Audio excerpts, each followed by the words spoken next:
जो नगरी लोगों से भरपूर थी, वह अब कैसी अकेली बैठी हुई है। वह क्यों एक विधवा के समान बन गई है। वह जो जातियों की दृष्टि में महान और प्रांतों में रानी थी, अब क्यों कर देने वाली हो गई है। यहूदा दुख और कठिन दास्तों से बचने के लिए परदेश चली गई, परंतु अन्य जातियों में रहती हुई वह चैन नहीं पाती। उसके सब खदेड़ने वालों ने उसकी सकेती में उसे पकड़ लिया है। सियोन के मार्ग विलाप कर रहे हैं, क्योंकि नियत पर्वों में कोई नहीं आता है। उसके सब फाटक सुनसान पड़े हैं। उसके याजक कराहते हैं। उसकी कुमारियां शोकित हैं और कठिन दुख भोग रही हैं। उसके द्रोही प्रधान हो गए। उसके शत्रु उन्नति कर रहे हैं, क्योंकि यहोवा ने उसके बहुत से अपराध के कारण उसको दुख दिया है। उसके बाल बच्चों को शत्रु हाँक हाँक कर बंधुआई में ले गए हैं। यहोवा सच्चाई पर है, क्योंकि मैंने उसकी आज्ञा का उल्लंघन किया है। हे सब लोगों, सुनो और मेरी पीड़ा को देखो। मेरे कुमार और कुमारियां बंधुआई में चली गई हैं। इन सब बातों के कारण मैं रोती हूँ। मेरी आंखों से आंसू की धारा बहती है और गालों में होकर ढलती है, क्योंकि जिस शांतिदाता के कारण मेरा जी हरा भरा हो जाता था, वह मुझसे दूर हो गया है। मेरे लड़के वाले अकेले हो गए हैं, क्योंकि शत्रु प्रबल हुआ है। श्रोता मित्र, वेद पाठशाला कार्यक्रम की अगली कक्षा में आपका स्वागत है। हमारे सर्वेक्षण ने हमें यिर्मयाह की पुस्तक तक ले आया है, जिसने अपनी पुस्तक के 52 अध्यायों में अपनी भविष्यवाणी द्वारा विलाप किया है, और उस पुस्तक को हम यिर्मयाह की पुस्तक कहते हैं। फिर उसने अपनी भविष्यवाणी के परिशिष्ट को लिखा है, जिसे हम विलाप गीत कहते हैं, और उसका अर्थ है रोना या विलाप करना। विलाप गीत की पुस्तक के कुछ वचनों को पढ़कर मैंने इस कार्यक्रम का आरंभ किया था। विलाप गीत की पुस्तक यिर्मयाह की पुस्तक का परिणाम या उत्तर कथा है। 52 अध्यायों में यिर्मयाह विलाप करता है, और इसलिए विलाप करता है क्योंकि बाबुल विजय प्राप्त कर उन्हें घृणा करता है, उनका विरोध करता है। जब वह यरूशलेम में होता है, तब ऐसा होता है, वह परमेश्वर से वचन प्राप्त करता है कि बाबुल उन पर विजय प्राप्त करेगा, उन्हें बंधुआई में लेगा। यिर्मयाह की पुस्तक का अंत इस प्रकार होता है कि वह अभी भी यहूदा में है। सभी लोग बंधुआई में चले गए हैं। कुछ वृद्ध, दुर्बल व कमजोर लोग ही वहां बच गए हैं। उसे भी अनुमति मिला कि वह उस स्थान में रहे। फिर ऐसा लगता है कि वह मिस्र में जाकर बसने लगा, और फिर संस्कृति के अनुसार कुछ लोगों का कहना है कि वह मिस्र देश में ही शहीद हो गया, और कुछ इस प्रकार भी कहते हैं कि वह बाबुल में जाकर यहूदा के लोगों को प्रचार किया, जिन्हें वह बहुत प्रेम रखता था। और कुछ लोग कहते हैं कि उसके जीवन के अंतिम दिनों में वह यहूदा में ही रहा, और जो तबाही और वहां का पतन हुआ था, और जो कुछ भी बच गया था, वहीं पर वह शेष जीवन व्यतीत किया। विलाप गीत की पुस्तक भी यिर्मयाह द्वारा लिखी गई है। जब लोग बंधुआई में ले लिए गए, जब यरूशलेम एक चरित्रहीन शहर था, तब विलाप गीत की पुस्तक लिखी गई। इस पुस्तक का नाम अच्छा है। यह विलाप करने वाला नबी अभी भी रो रहा है, क्योंकि देश जीत लिया गया है, और जिन लोगों को वह प्रेम रखता है, वे बंधुआई में चले गए हैं और दूर देश में दास बना दिए गए हैं। विलाप गीत की पुस्तक में जो एक समस्या पर विचार किया गया है, जो यहेजकेल और दानियेल द्वारा भी बताया गया है, और वह यह है कि वे परमेश्वर के मंदिर पर विश्वास करते हैं, जहां पर परमेश्वर की उपस्थिति रहती है। और यरूशलेम में जो सुलेमान का मंदिर है, उस मंदिर के परम पवित्र स्थान में वह वास करता है। पर अब परमेश्वर की प्रजा जो बाबुल में है, उनके लिए परमेश्वर कहाँ है? उस परमेश्वर से जिसे वो प्रेम रखते हैं, उसकी उपासना करते हैं, वो कहाँ है? इसलिए दानियेल भी प्रार्थना करता है। वह विश्वास करता है कि परमेश्वर यरूशलेम में ही रह गया है। उस बंधुआई के समय जो नबियों के पास जो एक समस्या है कि परमेश्वर के नबी परमेश्वर से अलग हो गए हैं। यरूशलेम एक पवित्र नगर है, और पवित्र परमेश्वर वहां पर है, और अब वहां के लोग उससे अलग हो गए हैं। जब यिर्मयाह ने विलाप गीत की पुस्तक को लिखा है, वह उस समय एक पहाड़ी पर बैठा हुआ था और वो स्थान आज भी उस पहाड़ी में है जिसे यिर्मयाह का गुफा कहते हैं। और इस गुफा से संबंधित जो रोचक बात है वो ये है कि यह गुफा गुलगुथा के पहाड़ी में है। सो यिर्मयाह का गुफा वहां पर है जहां पर प्रभु यीशु मसीह संसार के सभी लोगों के पापों के लिए कलवरी के क्रूस पर मारा गया था। सो संस्कृति से पता चलता है कि यिर्मयाह ने इस विलाप गीत की पुस्तक को उस स्थान में लिखा था। श्रोता मित्र, यह मुझे बहुत ही उत्तेजित करता है क्योंकि यिर्मयाह ने प्रार्थना किया था कि हे यरूशलेम, तुझे कौन छुड़ाएगा। और परमेश्वर संसार में आकर न केवल यहूदा को छुड़ाया परंतु संपूर्ण जगत के पापों के लिए उसी पहाड़ी पर अपना प्राण दिया जिस पर यिर्मयाह ने विलाप गीत की पुस्तक को लिखा था। सो विलाप गीत की पुस्तक भी महत्वपूर्ण पुस्तक है। विलाप गीत की पुस्तक में जो 5 अध्याय हैं वो 5 अलग अलग कविता के जैसे हैं। इसमें से 4 परिवर्णी कविता हैं जो अंग्रेजी अक्षर के ABCD के जैसे प्रारंभ होकर Z तक समाप्त करते हैं और इससे ही परिवर्णी कविता कहते हैं। अध्याय 3 में यह 3 बार आया है। अध्याय 5 में ऐसा नहीं है परंतु बाकी सभी अध्याय में सुंदर कविताएं हैं जो विलाप गीत की पुस्तक को एक श्रेष्ठ पुस्तक बनाते हैं। इस पुस्तक में संदेश का जो मुख्य केंद्र है कि बाबुल द्वारा यहूदा जीत लिया गया है और बंधुआई में चला गया है। सो वचन में हम पढ़ते हैं कि रात को वह फूट फूट कर रोती है क्योंकि वह उसका प्रिय राज्य है। अब यरूशलेम के दुख के समय वह विगत दिनों के आनंद को स्मरण करती है। यहोवा ने इस्राएल की शोभा को आकाश से धरती पर पटक दिया। उसने रोष में आकर यहूदा की पुत्री के दृढ़ गढ़ों को ढाकर मिट्टी में मिला दिया है। यरूशलेम के फाटक भूमि में धंस गए हैं। उनके बेड़ों को उसने तोड़कर नाश किया। उसके राजा और हाकिम अन्य जातियों में रहने के कारण व्यवस्था रहित हो गए हैं और उसके भविष्यवक्ता यहोवा से दर्शन नहीं पाते हैं। सियोन की पुत्री के पुरनिये भूमि पर चुपचाप बैठे हैं। उन्होंने अपने सिर पर धूल उड़ाई और टाट का फेंटा बांधा है। यरूशलेम की कुमारियों ने अपना अपना सिर भूमि पर झुकाया है। मेरी आंखें आंसू बहाते बहाते रह गई हैं। मेरी अंतड़ियां ऐंठी जाती हैं। मेरे लोगों की पुत्री के विनाश के कारण मेरा कलेजा फट गया है क्योंकि बच्चे वरन दूध पियाऊ बच्चे भी नगर के चौकों में मूर्छित होते हैं। वे अपनी माता से रोकर कहते हैं, अन्न और दाखमधु कहाँ है। वे नगर के चौकों में घायल किए हुए मनुष्य की नाई मूर्छित होकर अपने प्राण अपनी अपनी माता के गोद में छोड़ती हैं। हे यरूशलेम की पुत्री, मैं तुझे क्या कहूँ, मैं तेरी उपमा किस से दूं। हे सियोन की कुमारी कन्या, मैं कौन सी वस्तु तेरे सामने ठहरा कर तुझे शांति दूं, क्योंकि तेरा दुख समुद्र सा अपार है। तुझे कौन चंगा कर सकता है। तेरे भविष्यवक्ताओं ने दर्शन का दावा करके तुझसे व्यर्थ और मूर्खता की बातें कही हैं। उन्होंने तेरा अधर्म प्रकट नहीं किया, नहीं तो तेरी बंधुआई न होने पाती, परंतु उन्होंने तुझे व्यर्थ के और झूठे वचन बताए जो तेरे लिए देश से निकाल दिए जाने का कारण हुए। वे यरूशलेम की पुत्री पर यह कहकर ताली बजाते और सिर हिलाते हैं कि क्या यह वही नगरी है जिसे परम सुंदरी और सारी पृथ्वी के हर्ष का कारण कहते थे। यिर्मयाह ने बंधुआई के संघर्ष और यंत्रणा के विषय में अधिक विस्तार पूर्वक वर्णन करता है। वो कहता है, सोना कैसे खोटा हो गया, अत्यंत खरा सोना कैसे बदल गया। पवित्र स्थान के पत्थर तो हर एक सड़क के सिरे पर फेंक दिए गए हैं। सियोन के उत्तम पुत्र जो कुंदन के तुल्य थे, वे कुम्हार के बनाए हुए मिट्टी के घड़ों के समान कैसे तुच्छ गिने गए हैं। मेरे लोगों का अधर्म सदोम के पाप से भी अधिक हो गया, जो किसी के हाथ डाले बिना भी क्षण भर में उलट गया था। तलवार के मारे हुए भूख के मारे हुए से अधिक अच्छे थे। सियोन में स्त्रियां और यहूदा के नगरों में कुमारियां भ्रष्ट की गई हैं। हाकिम हाथ के बल टांग गए हैं और पुरनियों का कुछ भी आदर नहीं किया गया। जवानों को चक्की चलानी पड़ती थी और लड़के वाले लकड़ी का बोझ उठाते हुए लड़खड़ाते हैं।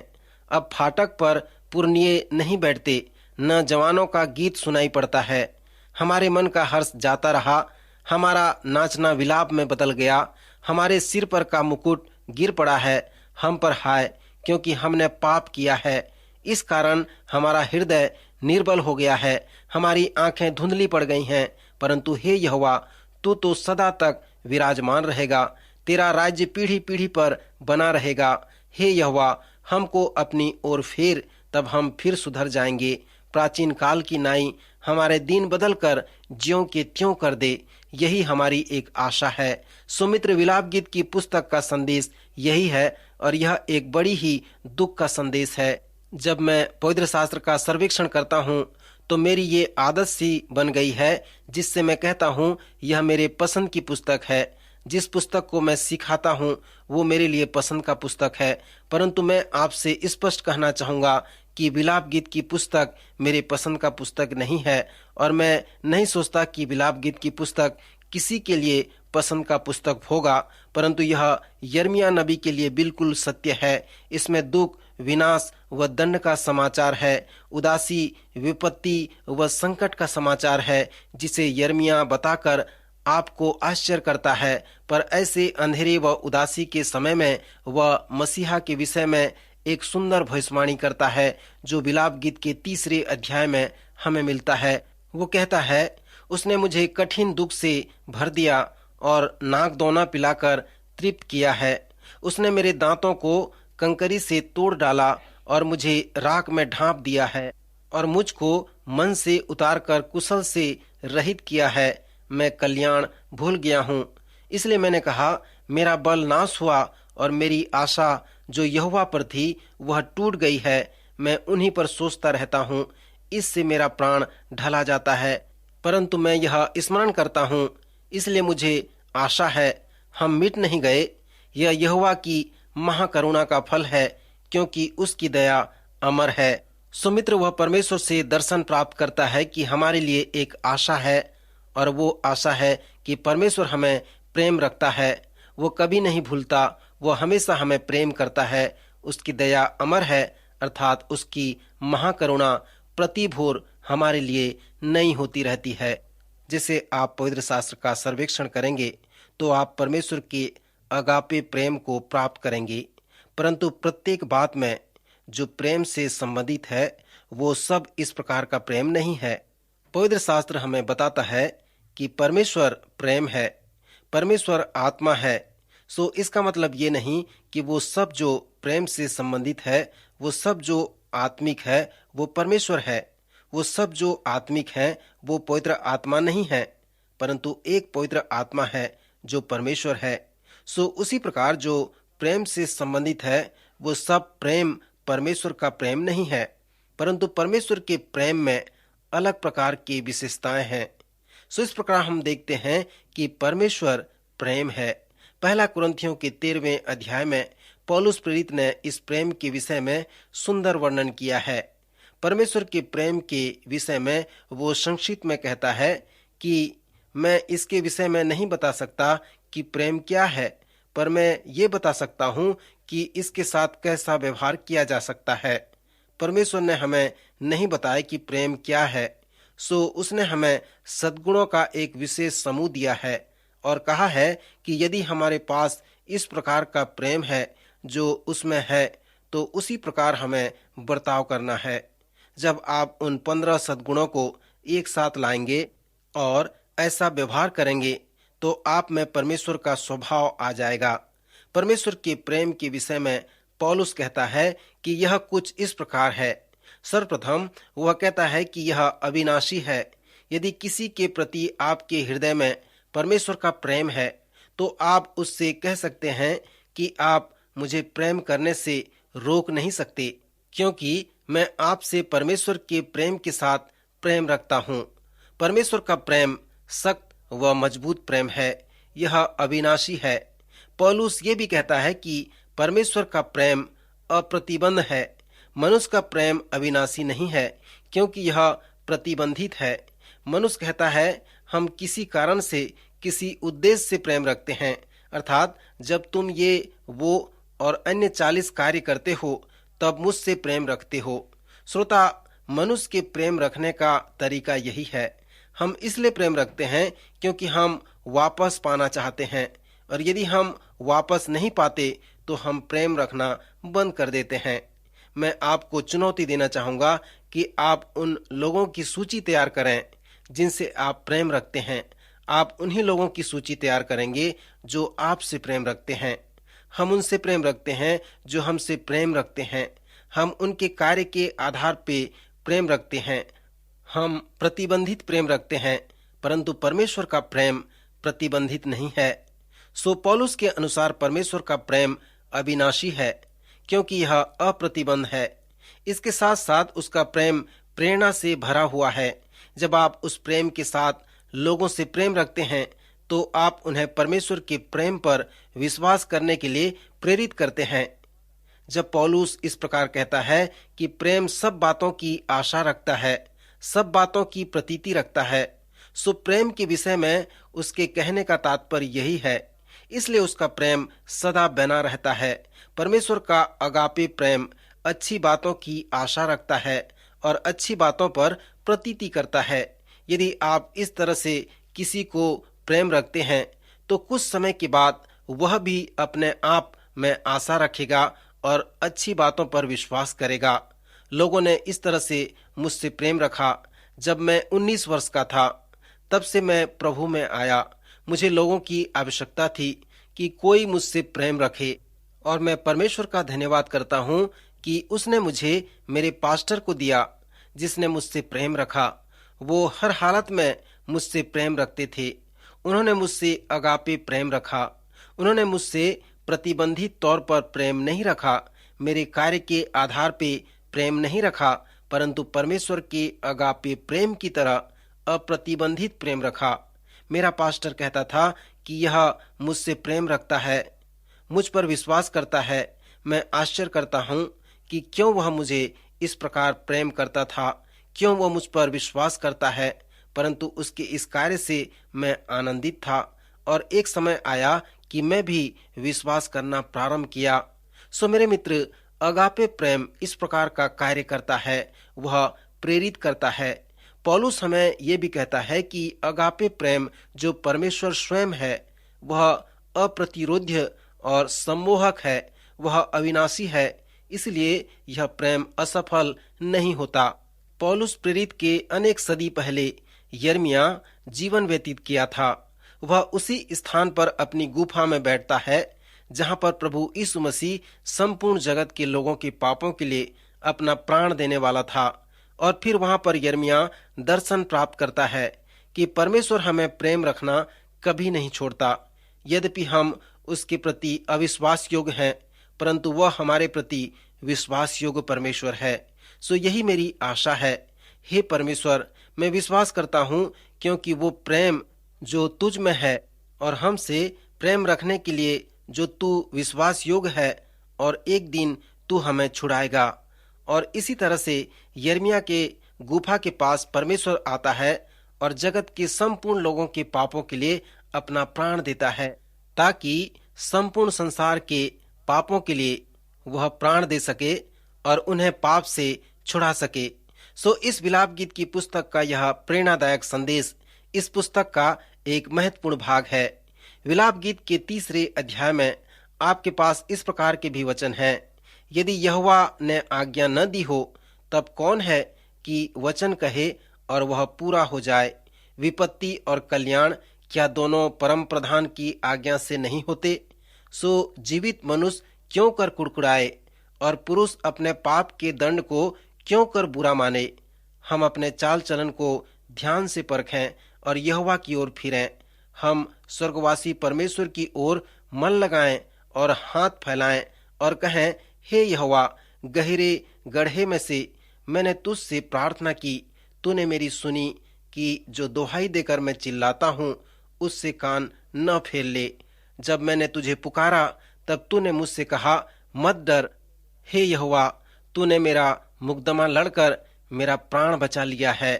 जैसे यर्मिया ने एक बड़े आशा को अभिव्यक्त किया और उसी सत्य को बताया है जिसे अय्यूब की पुस्तक में हमारे लिए वर्णन किया गया है। यिर्मयाह कहता है कि विपत्ति और कल्याण दोनों परमेश्वर के आज्ञा से आते हैं। सो जीवित मनुष्य क्यों कर कुड़कुड़ाए। सो आइए हम अपने चाल चलन को ध्यान से परखें और यहोवा की ओर फिरें। मित्र, यिर्मयाह के संदेश का यह एक बड़ा भाग है। आप स्मरण करें कि परमेश्वर की प्रजा मूर्ति पूजक हो गई है और उनके साथ साथ कुछ याजक और नबी भी ऐसे ही हो गए हैं। योशिय्याह के शासन काल में यिर्मयाह ने अपनी सेवकाई प्रारंभ की थी। उन दिनों में लोग परमेश्वर के वचन को भूल गए थे। जब वे मंदिर का पुनर्निर्माण कर रहे थे तब उन्हें वचन मिला और एजरा ने इसके द्वारा लोगों की सहायता की, जिससे लोगों में एक बड़ी आत्मिक जागृति हुई। यहाँ यिर्मयाह का जो संदेश था कि परमेश्वर तुमसे प्रेम रखता है क्योंकि तुम उसकी प्रजा हो। जब तुम पवित्र शास्त्र के उन 30 कारणों को देखोगे कि क्यों परमेश्वर यह अनुमति देता है कि उसके लोग दुख उठाएं, यह परमेश्वर की ओर से ताड़ना है। यह तुम्हारे जीवन में बार बार आएगा। इब्रानियों के 12वें अध्याय में हम पढ़ते हैं कि प्रभु जिससे प्रेम रखता है उसकी ताड़ना भी करता है और जिसे पुत्र बना लेता है उसको कोड़े भी लगाता है। श्रोता मित्र, आप भी जब अपने बच्चों को गलत करते हुए देखते हैं तो आप उनकी ताड़ना करते हैं, उन्हें अनुशासन में लाते हैं। आप दूसरों के बच्चों को ऐसा नहीं करते। सो परमेश्वर भी ऐसा ही करता है, क्योंकि इससे यह प्रमाणित होता है कि वह हमारा स्वर्गीय पिता है। यहाँ पर यिर्मयाह पवित्र शास्त्र के उन सच्चाइयों को बार बार प्रकट करता है। सभोपदेशक की पुस्तक के 7वें अध्याय में सुलेमान कहता है, सुख के दिन सुख मान और दुख के दिन सोच, क्योंकि परमेश्वर ने दोनों को एक ही संग रखा है। इसलिए सुलेमान ये भी कहता है कि जेवनार के घर जाने से शोक ही के घर जाना उत्तम है, क्योंकि सब मनुष्य का अंत यही है। और इसलिए कि मनुष्य वहां जाकर सोचेगा, उसके अनंत महत्व को जान सकेगा, परमेश्वर के विषय में सोच सकेगा और अपने जीवन व उस जीवन के अर्थ व उद्देश्य के महत्व को जान सकेगा, उस पर विचार कर सकेगा। पर यदि कोई जेवनार में जाएगा तो वह आत्मिक बातों के विषय नहीं सोचेगा। इसलिए सुलेमान कहता है कि जेवनार के घर में जाने से शोक ही के घर जाना उत्तम है। जब विपत्ति का समय आता है तब उसमें आप परमेश्वर के हाथ को देखो। सो विलाप गीत की पुस्तक में यिर्मयाह इसी बात को कहता है और यह उसके संदेश का एक बड़ा भाग है। यिर्मयाह के संपूर्ण 52 अध्यायों में और विलाप गीत की पुस्तक में उससे संदेश का सार यही है। यिर्मयाह ने परमेश्वर के हाथ को देखा कि वह अपने लोगों को ताड़ना देता है और उन्हें उस कुम्हार के बर्तन की नाई नया बना देता है। यह परमेश्वर की इच्छा थी और उनके लिए परमेश्वर का वचन था कि उनके लिए बाबुल द्वारा विजय व बंधुआई परमेश्वर की ओर से उनके पापों के लिए ताड़ना थी, ताकि आने वाले दिनों में वे एक अच्छे लोग बन सकें। विलाप गीत की पुस्तक में उस पुनर्निर्माण बर्तन के विषय में वर्णन किया गया है। इस कविता का जो श्रेष्ठ विषय है, जहाँ पर यिर्मयाह कहता है, हे यहोवा, तूने मेरा मुकदमा लड़कर मेरा प्राण बचा लिया है। सो यिर्मयाह जब ऐसा प्रचार करता है कि हम ताड़ना के अनुभव के द्वारा नए बर्तन बन गए हैं, सो उन्हें उसके प्रचार करने का अर्थ यही था। श्रोता मित्र, क्या आप अनुभव करते हैं कि परमेश्वर का प्रेम अप्रतिबंधित और अविनाशी है, जो प्रेरणादायक व सम्मोहक है? यदि नहीं तो आज ही परमेश्वर से कहें कि हे परमेश्वर, मेरे जीवन को अपने प्रेम के द्वारा छुड़ा ले।